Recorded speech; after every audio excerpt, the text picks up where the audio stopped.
Can't believe I'm already saying this, but it is time for the NFL playoffs.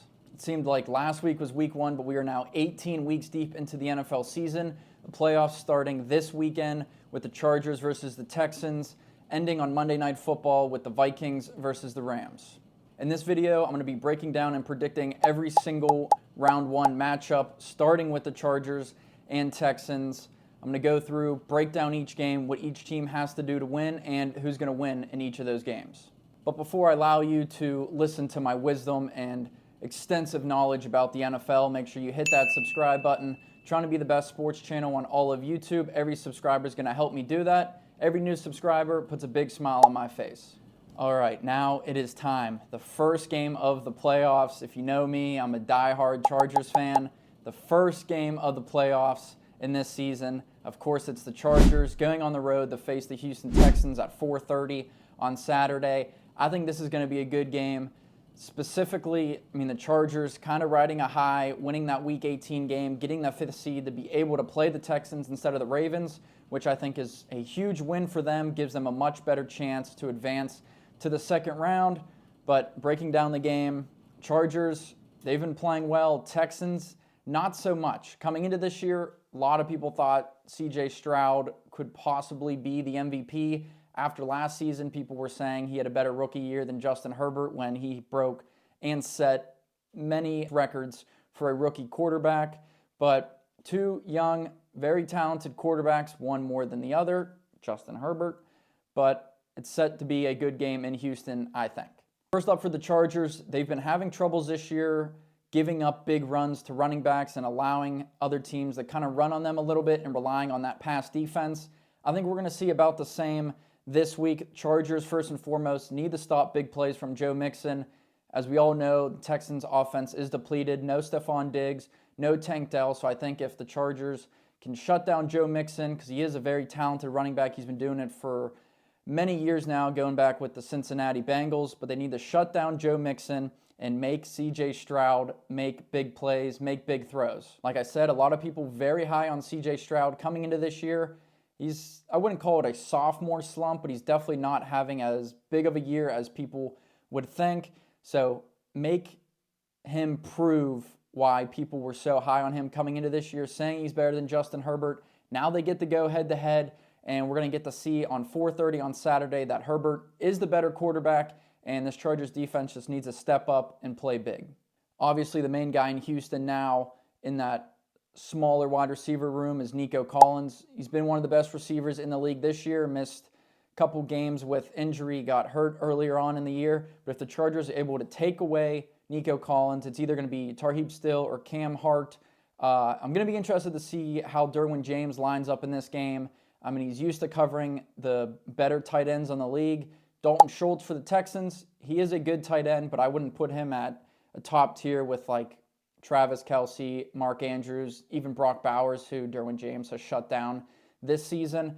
But if they take away Nico Collins and, again, make Stroud just throw to those other lesser-named guys, and I think that's just a recipe for success for the Chargers defense. And pressure, please pressure the quarterback. Coming into this year, Jim Harbaugh said he wants to win the game in the trenches, offensive line, defensive line. I think the O-line's been very solid this year. Thank you, Joe Alt.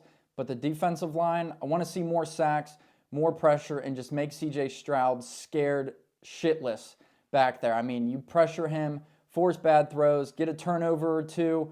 I think the Chargers defense is too good for the Texans in this game to give up the least amount of points in the league, and it's pretty much been that way all season, only giving up a lot of points to a couple teams, but just pressure him, make him scared.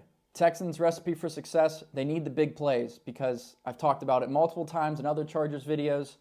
When the Chargers have the ball on offense, they take their time. They extend drives. They're like 9 minutes long. I should look up the average. I don't even know if that's a possible thing to look up. But it just seems like their offensive drives take forever, which means the Texans' offense has the ball less. So the Texans need big plays, big bombs down the field to Nico Collins, big break-off runs by Joe Mixon, because they're going to have to score, and I think they're going to have to score a lot in this game to keep up with the Chargers. I hope I don't jinx this. I really, really, really hope I don't jinx this. I should just set up a camera to record me during the whole game because I'm going to be an emotional mess. I can already tell. My prediction for this game, I think it's going to be a close game. Chargers right now a 3-point favorite, which I think is fair. I thought they might be like 1 or 2 points. I think it's going to be a close game, but marking it down, the Chargers are going to win this round 1 matchup. Jim Harbaugh, first-year head coach with the Chargers. I think he's going to have a good game plan. He's going to have the boys ready to go. Chargers win in advance. Going from my favorite team in the NFL to my least favorite team in the NFL, the late night game on Saturday, Steelers versus the Ravens. I absolutely despise the Steelers. I guess that's a good word. I don't know why. Born and raised in Pittsburgh, just have never been a fan since the day I was born.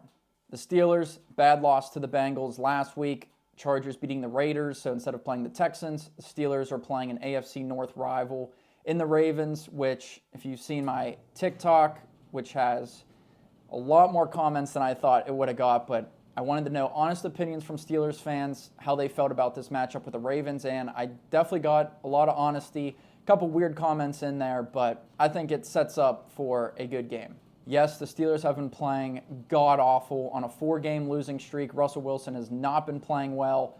The Ravens playing well. They have 2 possible MVP candidates with Derrick Henry and Lamar Jackson. Lamar, obviously, a lot more likely to win it than Henry, but they both have been playing extremely well this year. Henry has fit in absolutely perfectly with this team.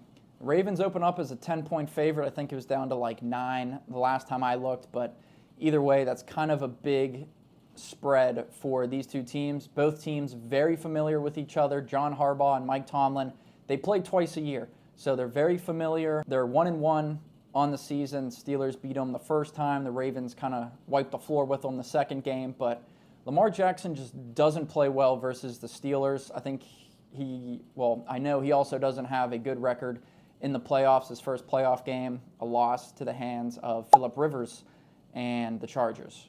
But look, both teams' defenses, not really that good. I mean, Steelers, they're second in takeaways, but the offense has fluttered at times. George Pickens last week, one of the most embarrassing games of his career. I think he had 3 drops total in that game.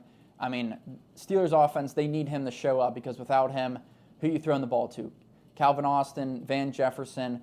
The Ravens' pass defense isn't that good, but they have a good run defense, so they're going to try to shut down the run game, force Russell Wilson to throw the ball, and at times this year, that hasn't been a good thing for the Steelers. Russ is experienced. He's won a Super Bowl, probably a Hall of Famer. I don't know if that's a hot take or not, but Russell Wilson needs to play like prime Russell Wilson in this game for the Steelers to have any sort of success, along with the defense. I mean, the defense has given up big plays, missed tackles, stuff like that, haven't been pressuring the quarterback as well as they should with Alex Highsmith and TJ Watt.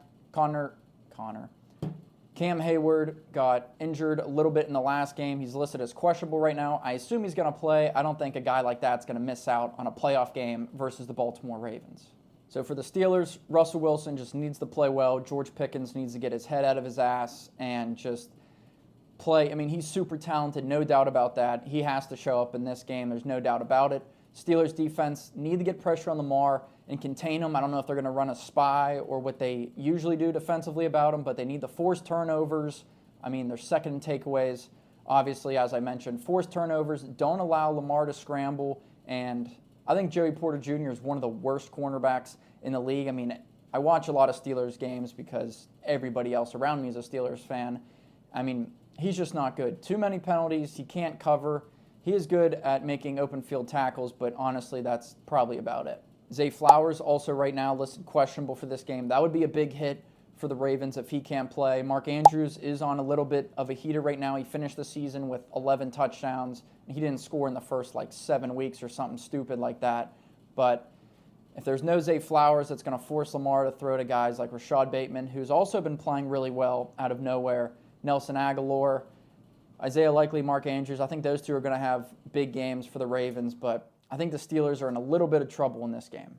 Like I said, I think 10 points or 9 points, whatever the spread is a little bit too high for this matchup, Steelers versus Ravens. I mean, it's always close. On my TikTok, people were commenting about Justin Tucker, whether he's going to make or break this game for the Ravens. I think the Steelers will keep it somewhat close just because that's what they always do. Chris Boswell's probably going to have 3 field goals, maybe even 4. I wouldn't be surprised at that. I think it might come down to a Justin Tucker kick. I think it'll be a close game, but I also really hope I don't jinx this. A perfect Saturday for me would be Chargers blowout win, Steelers blowout loss.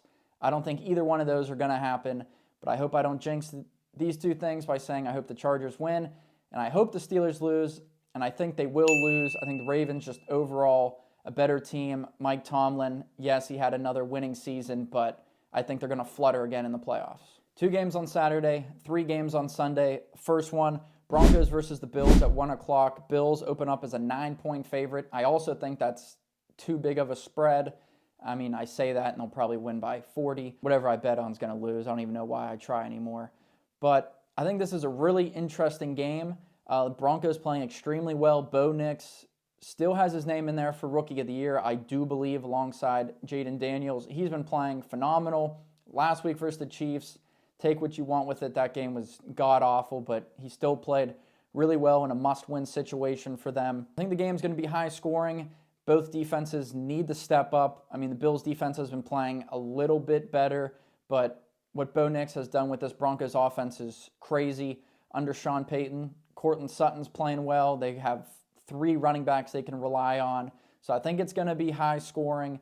Bo Nix, I'm going to say he's going to go off. Whether that translates to a win or not, we'll have to wait and see. Bills averaging 30.9 points per game. That's second best in the league. Broncos at 25 points per game. That's 10th. So I think both offenses are going to show up. Being in Buffalo is definitely an advantage for the Bills. I think they are a better team overall. Bills defense, 3rd in takeaways. Broncos, 8th in takeaways. Pat Surtain, arguably one of the best corners in the game. He's going to have to show up. Defense is going to have to get pressure on Josh Allen, force him to make tough throws. The best part about his game this year is he hasn't turned the ball over a whole lot. We've seen a couple interceptions in the past couple weeks, but Broncos defense, I mean, they have to play their balls off in this game. It has to be the best game they've played all season. I think the Broncos are going to cover +9 or 9.5, whatever it is. But I think the Bills will come away. They're definitely the 2nd or 3rd best team in the league at this point, I think. So I think the Bills will win and advance to round 2. Packers versus Eagles in the NFC at 4:30. Eagles opening up as 4.5-point favorites. Jalen Hurts did get hurt 2 weeks ago. Kenny Pickett filled in last game. He's listed as questionable, but I think obviously he's going to play. There's probably a 99% chance that Hurts is going to play in this game. Coming into this year, a lot of people, like CJ Stroud, a lot of people were very high on Jordan Love, thinking possibly MVP-type season. I never bought into any of that hype. There's also those silly comparisons of him to Justin Herbert. I never bought into the Jordan Love hype. I mean, he has the offensive weapons around him. Josh Jacobs ended up being maybe the best offseason pickup for any team in the NFL. He's been playing unreal this season. He's definitely going to have an impact on this game, but I think the Eagles have proven to maybe be the 3rd best team in the league so far this season. They've been playing really well up front. I mean, their front 5, 4, whatever they go with. Their defense has been crushing it the past couple weeks. Yardage-wise, Philly gives up the least amount of total yards per game, and they're going to force Jordan Love to make big plays. He has the weapons around him. Tucker Kraft, Dontavian Wicks, Jaden Reed, Romeo Doubs, Josh Jacobs in the backfield, Emmanuel Wilson if they want to switch it up a little bit. I mean, it is a good offense. Packers defense is good as well, but Saquon Barkley, I mean, he's just been, okay, other than Josh Jacobs, I think Saquon Barkley was probably the best offseason addition by any team. He's virtually unstoppable. I mean, if they wear the Kelly Greens, it's over. Eagles by 20. But might be a little bit more of a lower scoring game, but I think the Eagles are going to come away with this one and beat the Packers, advance to round 2. Even if Jalen Hurts is like 75% healthy, because I don't know if he'll be fully healthy. Definitely sitting out last game helped. I think the Eagles are going to win and a dark horse to win the Super Bowl. Commanders versus Buccaneers. I think this is going to be a really good game as well. It's the nightcap on Sunday night, 8 o'clock. Bucs, 3-point favorites coming into this one. I mean, they kind of barely beat the Panthers last week to get into the playoffs. Yes, they won by like 10 or 12, whatever it ended up being. I think this one's going to be a shootout, high-scoring game. Commanders' defense at the beginning of the year was not very good. They gave up big play after big play. Really couldn't stop much on the defensive side. They have been getting better as the season progressed. Jaden Daniels also only getting better as the season has gone on. Right now, I do believe he's the favorite to win Rookie of the Year, and he's just a dog. He reminds me of Lamar Jackson so much, just the way he slings the ball, he throws it. He's able to use his legs to extend plays or just run the ball flat out. I mean, he's been phenomenal this year. I think he's going to win Rookie of the Year, and I think he's just so cool, calm, and collective that it being his first playoff game, I don't think that's going to faze him at all. He's just going to play this like another game, and I mean, he's just too talented. Obviously not experienced, but super talented. I think he's going to get the boys going. Commanders have a real good chance of winning this game. On the Buccaneers side, Baker Mayfield, I believe he's top 5 in passing yards this season. He's got the weapons around him as well. The Buccaneers have finally moved on from Rachaad White and have decided that Bucky Irving is our number 1 running back, and I think that was a good move for them. Mike Evans, obviously, is Mike Evans. Jalen McMillan has really come along for them. If Cade Otton is healthy, just another option for Baker. But in the past, we've seen Baker make some boneheaded throws, some bad plays, some bad turnovers. I think he'll play well in this game, but I think he's going to have a turnover or two that's really going to swing the momentum of this game. I think it's going to be high scoring, close game, shootout for sure. Going with an upset here, I think the Commanders are going to win. If Jaden McDaniels just stays cool, calm, and collective like he is, he has that type of demeanor, that type of personality, I think he'll play well. If the Commanders don't turn the ball over at all, I think they're going to be very successful in this game. Maybe one turnover, but I think Baker's just going to, I'm a big Baker Mayfield fan, but I think he's going to slip up once or twice in this game, have a couple bad plays, and the Commanders are going to come away victorious. Yes, thank you. I know the sweatshirt is very nice, a little light purple. It's from Fabletics. This is not an ad, not getting paid for it, but if you work at Fabletics, you know somebody that works there, you want a sponsorship, partner up with somebody, I'm your guy. 75% of my wardrobe is Fabletics. I mean, this hoodie, super soft, super comfortable. You can tell just by looking at it.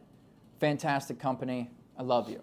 Final game of round 1, Monday Night Football. Minnesota Vikings going to SoFi Stadium to take on the Los Angeles Rams, who didn't have anything to play for last game. Vikings, not a great game versus the Lions in Week 18. And I think this is just going to be another great matchup for us in round 1. Vikings, 1-point favorite on the road. I think this game really should just be a toss-up, a pick-em, a flip of the coin, whatever you want to call it. I mean, Vikings couldn't get much manufactured versus the Lions defense, who we all know they have like 12 guys on the IR, and that was because of the pressure on Sam Darnold. The Rams defense has been kind of underrated this season. I think if they get pressure, if they just replicate what the Lions did last week in this game and just blitz, put heavy pressure on Sam Darnold, I think they're going to be successful in this game. On the offensive side of the ball, Matt Stafford, Hall of Famer, no doubt, mostly because of this guy. But he's been there before, won a Super Bowl with the Rams a couple years ago, as we know. But he's experienced. He's been in this position before. I think he's going to have a good game. The Vikings defense, I think, is underrated still at this point. That defense is really good, but the weapons for the Rams, Puka Nacua, Cooper Kupp, Kyron Williams, throw Tyler Higbee in there, Demarcus Robinson, I think he might have a big play or two in this game. I think the Rams, they're just set up to win. At home, it's a big game. Stafford is experienced. Sam Darnold, I don't know if he's ever been to the playoffs, maybe with the Jets. I don't think so, but most of his career, he's not played well. This year, obviously, could be comeback player of the year. He's having a hell of a season. Very unexpected, but the Rams, I think, are a sneaky team to win this game. The red zone issues, my God. Last game for the Vikings, they could not score in the red zone. Justin Jefferson had I'm going to say 7 targets in the red zone last game. They weren't able to score. That obviously needs to be fixed for the Vikings. Justin Jefferson needs to have a big game. Darnold needs to get back to finding Jordan Addison because the last couple weeks he's been playing really well. But at home, I mean, I don't know. This one's going to be a tough game. It's going to be a great game to close out round 1. But the Rams at home, I'm going with the upset. Give me the Los Angeles Rams over the Minnesota Vikings. I have nonstop been thinking about the Chargers this week going into the playoffs. They're the first game to start round one. I'm super excited to watch it, super nervous, scared. I mean, for my sake, my mental health, they have to win. I mean, it's going to be close just because that's the way the Chargers are, but I think we are in for a treat in these round one matchups. If any game's going to be a blowout, possibility is the Ravens over the Steelers or the Bills over the Broncos, but I think both of those underdogs are going to cover. This is not betting advice, just my personal opinion, but I believe all my predictions are going to be correct. We can come back to this video after round one, see that all my picks are correct, but sit back, enjoy, because it is here. It is NFL playoffs time.